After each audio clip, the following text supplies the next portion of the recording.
नमस्कार, माझे नाव रुपाली सुरेश शिंगळे। मी सातारा जिल्ह्यातील कराड या ठिकाणी राहते। मी मंगलमूर्ती हस्तकला हा व्यवसाय माझ्या मिस्टरांसोबत 2007 साली सुरू केला आहे। कराडमध्ये असलेल्या छोट्याशा उगलेवाडी गावात राहिला होते। घरची परिस्थिती गरिबीची असल्यामुळे मी माझे शिक्षण 10वी पर्यंत पूर्ण केले। त्यानंतर मी आईसोबत घर काम करायला लागले। त्यानंतर लवकरच श्री सुरेश शिंगळे यांच्याशी माझे लग्न झाले। त्यानंतर आम्ही कराडला शिफ्ट झालो। माझ्या नवऱ्याकडची घरची परिस्थिती बिकट होती, त्यावेळेस खूप बेताची। आम्ही अल्पभूधारक शेतकरी बॅकग्राऊंड असल्यामुळे त्यावेळेस ते पडेल ते काम करायचे। कधी खानावळमध्ये, कधी ऑफिसमध्ये वॉचमन म्हणून पण ड्युटी करायची। पण त्यावेळेस पगार कमी असल्यामुळे त्या पगारात म्हणजे कुटुंबाच्या गरजा भागत नव्हत्या। मला सतत वाटायचे की मीही माझ्या कुटुंबासाठी आर्थिक हातभार लावू शकेन, पण त्यावेळी नेमकं काय करायचं मला काहीच सुचत नव्हते। मी अनुभव घेण्यासाठी बाहेर बऱ्याच ठिकाणी काम केले। नंतर माझ्या असे लक्षात आले की माझेच मिस्टर एक चित्रकार आहेत। मग आम्ही असे ठरवले की मिस्टरांच्या ह्या कलेच्या व ज्ञानाच्या बळावर स्वतःचा व्यवसाय सुरू करायचा। सुरुवातीला आम्ही घरीच गिफ्ट आर्टिकल बनवण्यास सुरुवात केली। त्यासाठी माझ्या मिस्टरांनी मला गिफ्ट आर्टिकल बनवायला शिकवले व नंतर मी ते बनवण्याची जबाबदारी स्वीकारली। मला भारतीय युवा शक्ती ट्रस्ट HDFC बँक परिवर्तन या संस्थेची माहिती एका पोस्टरद्वारे मिळाली। मी मार्च 2023 मध्ये या संस्थेला भेट दिली।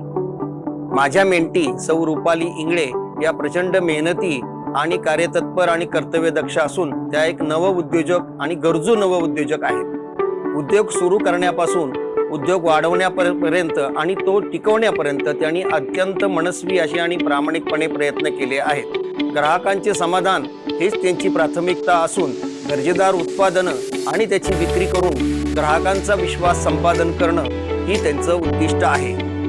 त्या वेळोवेळी मार्गदर्शन जेव्हा मागत असतात माझ्याकडे, त्यावेळेला त्यांना योग्य प्रकारे मी मार्गदर्शन करतो आणि त्यांचा उद्योग भरभराटीला कसा येईल त्या प्रकारे प्रयत्न करत असतो।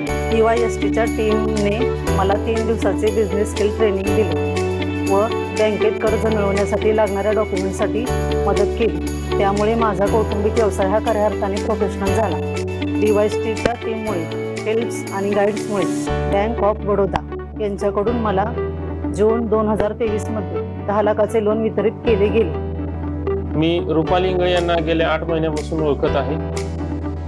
DYST HDFC बँक यांच्यातर्फे आमच्याकडे एक प्रपोजल आले होते। सखोल चौकशी आणि व्हिजिट केल्यानंतर निदर्शनास आले की प्रोजेक्ट व्हायबल आहे। रुपाली इंगळे यांना बँकेतर्फे CMEGP योजनेअंतर्गत 10 लाखाचे कर्ज मंजूर केले आहे। DYST आणि HDFC बँक परिवर्तन यांचा कार्य आमच्यासाठी खूप महत्त्वाचा घटक होता। आज रोजी आमच्या व्यवसायात प्रत्यक्ष व प्रत्यक्षात मिळून 60 कामगार काम करतात। आम्ही 2022 ते 2023 या वर्षात 25 ते 30 लाखाचा सेल केला आहे। या ठिकाणी खेळीमेळीचे वातावरण असल्यामुळे आम्ही सर्वजण मिळून काम करतो, त्यामुळे काम करण्यात उत्साह येतो। पूर्वी आम्हाला मूर्त्या घेण्यासाठी कोल्हापूर व पुण्याला जावं लागत असत, पण त्यात रुपाली सुरेश शिंगळे यांनी बदल केला। कराड तालुक्यात मंगलमूर्ती हस्तकला उद्योग हा व्यवसाय सुरू केला। ते अतिशय चांगल्या क्वालिटीचे मूर्त्या व पेंटिंग्स बनवतात। बाजारात त्या वस्तूंना खूप मागणी आहे। ते एका कॉलवर आम्हाला होम डिलिव्हरी करतात। आम्ही त्यांच्या सेवेबद्दल समाधानी आहोत। मी भारतीय युवा शक्ती ट्रस्ट HDFC बँक परिवर्तन या संस्थेची मला मोलाची साथ लाभली, त्यामुळे मी खूप खूप आभारी आहे।